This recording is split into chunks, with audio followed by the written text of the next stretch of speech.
Genius refers to the spirit that's already there. That's the meaning of it. It's a Latin word, genius, but it really comes from North Africa, where it was pronounced genie. And then you have, in Latin, they say genus loci, the spirit of the place. And so you have school spirit manifested, maybe the football stadium, basketball court.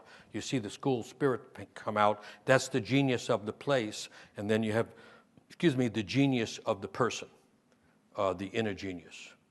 So sometimes it's called the guardian angel or the inner muse. In Africa, they call it the divine twin.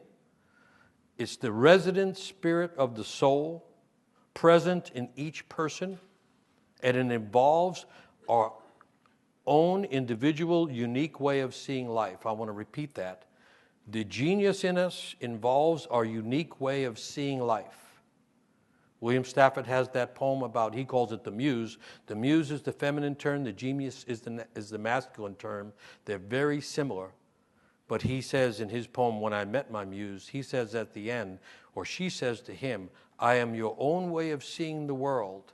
As long as you look through my vision, everything in this world will be a kind of salvation for you. You can interpret from that, one of the ways to salvation, saving oneself from the usual disasters, one of the ways there is to be seeing the world in our own unique way. The notion of the genius, of the resident spirit inside each person, is connected to the idea that each person is unique and never will be repeated. The genius of each one of us is to be already uniquely ourselves. I'm going to repeat it, because we live in a world that is ruled by collectivism and by massing, right? We have mass communications. We're right near a lot of the source of that. It's a mass culture. One of the problems with mass culture is it's automatically against the individual. The individual, it means the undivided person. It means the one who found what was supposed to be found inside them and learned how to live it, and therefore they're not divided within themselves. They're not divided from their soul, and they're not divided from their own genius, but they're living with it. And mass culture cannot foster that. It cannot even support it. It tends to go against it. I'm just saying it in case you're finding life difficult. It's always an upstream swim to become a real person, but in a mass culture, you're swimming against ocean waves.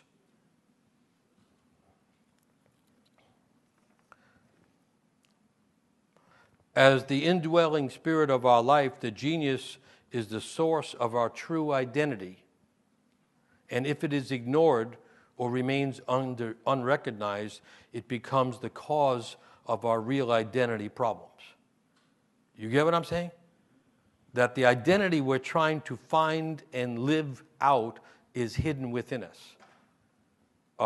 One of the cool things happening in modern culture is Eastern philosophy and Eastern spiritual notions are coming into the West. I think it's a good thing, because in the East, they say the knowledge you're looking for is inside. And in the West, everybody thinks it's outside, and that gives rise to the whole advertising business. You know what I'm saying? Everybody constantly trying to sell us stuff to make us into somebody else, where we really need the opportunity, or take the opportunity to become who we already are. And in the East, the function of meditation and deep reflection and all that is to find the genius within, or they call it the divine within. And if you think of spirit as the genius, as the spirit within a person, spirit has hints of divine in it. Therefore, you could extract the idea everybody has the divine in them, and that's why we respect each other, because each person is carrying something divine. You get what I'm saying? I hope you get what I'm saying. Because this is the reason to make an effort to have a meaningful life. And this is the reason, I think, to teach. And this is the reason to fight for things that are meaningful, is so that people get not the opportunity for outward success. Okay, if you can produce that, good. The opportunity people need, what real success, or the kind I'm talking about, is the opportunity to risk becoming oneself. There's a lot of cultures that say, you always think you enter the world stage left. Did you get that idea? Remember Shakespeare? All the world is but a stage, and we are the players on it. And so we all enter stage left, and then we're all exiting stage right. Did you get that idea? Did you get the memo?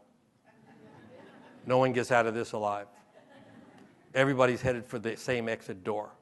And the idea is somewhere on the stage as we're passing through to awaken to the role we came to live.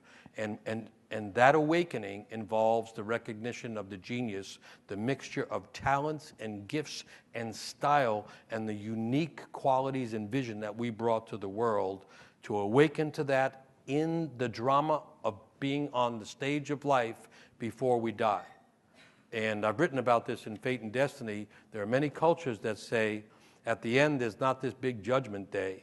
At the end, the question is, did you become yourself? The question is, did you keep the rules? Not did you get straight A's? Not did you get a scholarship?